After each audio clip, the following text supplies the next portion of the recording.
दोस्तों आज का क्वेश्चन बहुत इंपॉर्टेंट है और क्वेश्चन है तथ्य की भूल अच्छा बचाव है परंतु विधि की भूल नहीं स्पष्ट कीजिए।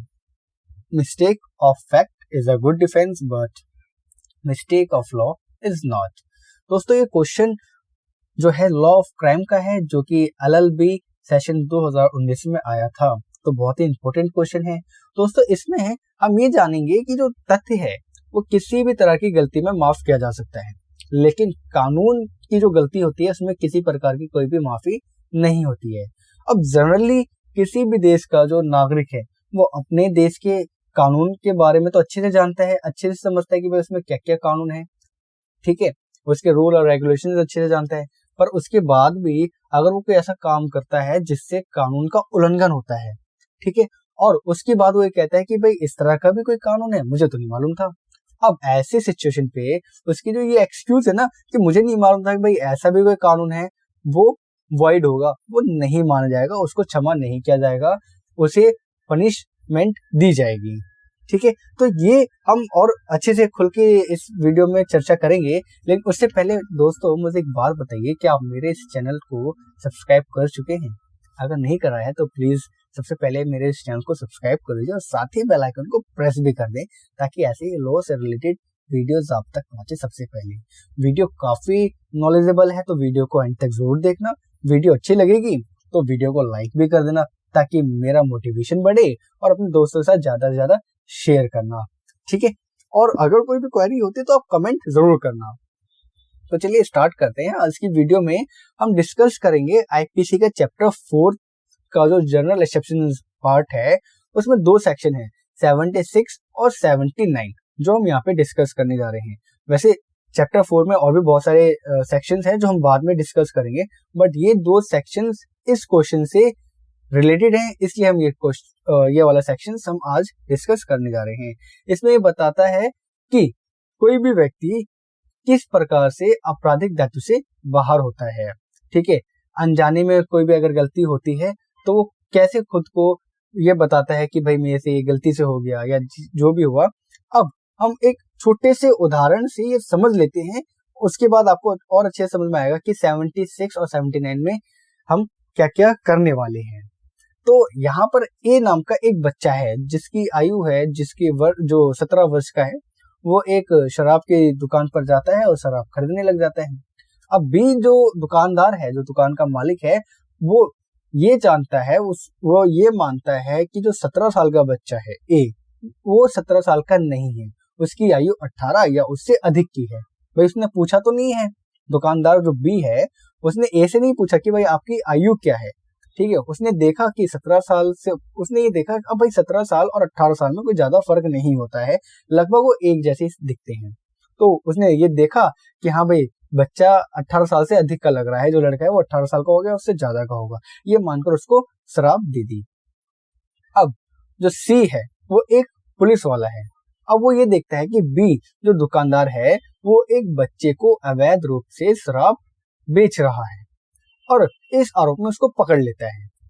अब यहाँ पर जो बी है, जो दुकानदार है, वो ये तथ्य देता है, वो ये फैक्ट बताता है कि जनाब मैंने ये माना कि जो ए है उसकी आयु 17 वर्ष की नहीं है, वो 18 या उससे ज्यादा का है, क्योंकि 17 और 18 की आयु वाले लोग ज्यादातर एक जैसे दिखते हैं, उसमें कोई फर्क नहीं समझ में आता, इसलिए मैंने उसको 18 या उससे ज्यादा का ही माना और ये मानकर मैंने उसको शराब बेच दी।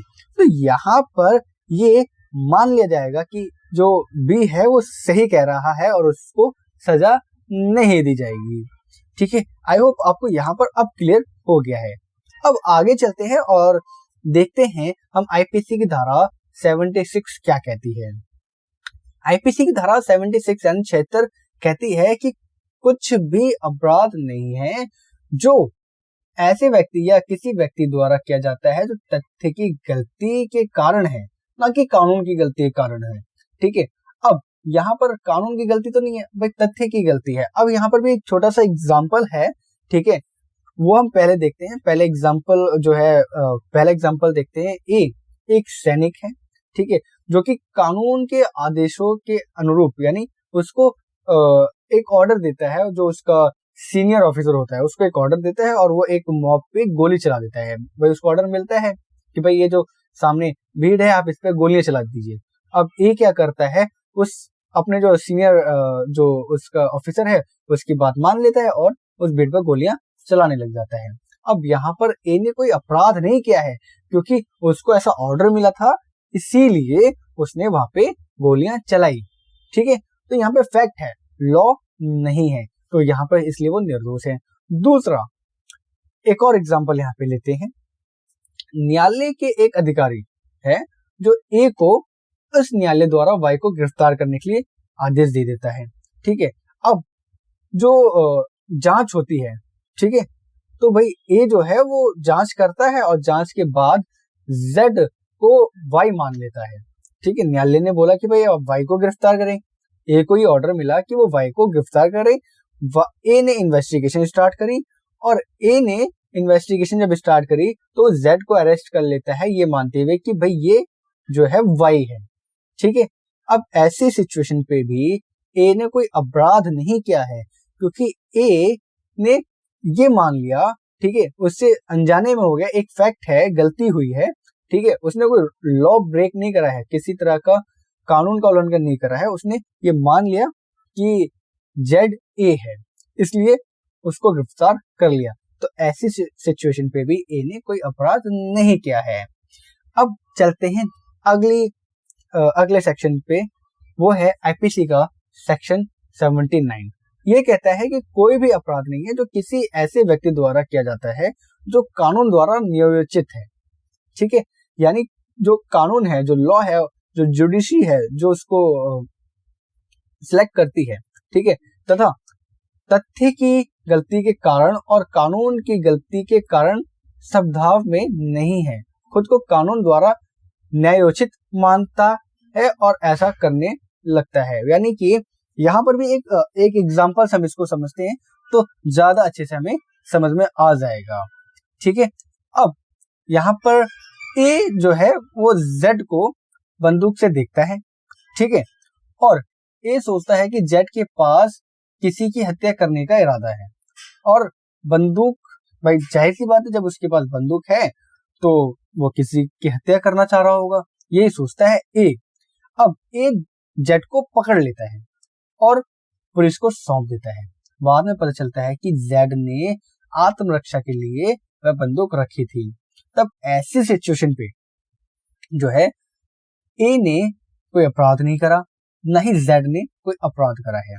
ठीक है, ए को ये लगा कि जेड के पास अगर बंदूक है तो वो किसी को मारने का इरादा रखता है, हो सकता है वो ए को ही मारने का इरादा रखता हो या किसी और को मारने का इरादा रखता हो, इस वजह से उसने पकड़ा और उसने पुलिस का हवाले कर दिया। तो ऐसी सिचुएशन पे वो क्या है, कोई अपराधी नहीं है। एक यहाँ पर हम और लैंडमार्क केस है, ठीक है, स्टेट ऑफ उड़ीसा वर्सेस कोरागाई। ठीक है, कोरागाशी। यहाँ पर हम देखते हैं कि जो आरोपी है, ठीक है, वो अपने खेत की रखवाली करते हुए एक चलती हुई वस्तु आ रही होती है। ठीक है, यानी एक मूवमेंट, कोई एक वस्तु है जो मूवमेंट कर रही होती है और उसका ऐसा लगता है कि वो भालू है, ठीक है, या कोई जानवर है, और वो तीर चला देता है। ठीक है, अब तीर लग जाता है उसे। अब जब तीर लगता है तो वो एक व्यक्ति होता है, ठीक है, वो अब क्योंकि ढका हुआ है तो उसको मालूम नहीं है, जो भाई खेत की अपनी रखवाली कर रहा है, वो अपने सामान की, वो अपनी प्रॉपर्टी की हिफाजत कर रहा है, वो सेल्फ डिफेंस में उसने एक तीर चला दिया। अब बाद में बदलता है कि वो भालू या कोई जानवर नहीं, वो एक इंसान है और उसकी मौत हो जाती है। पर यहाँ पर जो तथ्य आया वो ये आया कि यहाँ पर फैक्ट ये था कि ये तथ्य की गलती थी। ठीक है, उसने अपनी प्रतिरक्षा के लिए, सेल्फ डिफेंस पे उसने वो तीर चलाया। उसका ऐसा लगा कि अगर वो नहीं चलाता है तो हो सकता है वो मुझे मार दे या मेरी जो प्रॉपर्टी है, जो मेरे खेत, उसमें आकर के नुकसान पहुंचा दे। तो उसने तो चलाया जानवर के ऊपर, पर वो बाद में आदमी निकला, तो यहाँ पर उसकी गलती नहीं थी। तो ये था आज का टॉपिक। आई होप आपको क्लियर है, कोई ज्यादा कंफ्यूजन नहीं है। अगर अभी भी कोई कंफ्यूजन होती है देन आप प्लीज मुझे कमेंट जरूर करें, और जो भी सोशल नेटवर्क्स आपको दिख रहे हैं उस पर मुझे फॉलो करें, वहां पर भी आप मुझे क्वेश्चंस कर सकते हैं। तो मिलते हैं एक नए वीडियो में एक नए टॉपिक के साथ, तब तक के लिए बने रहें आप हमारे साथ। Thank you so much.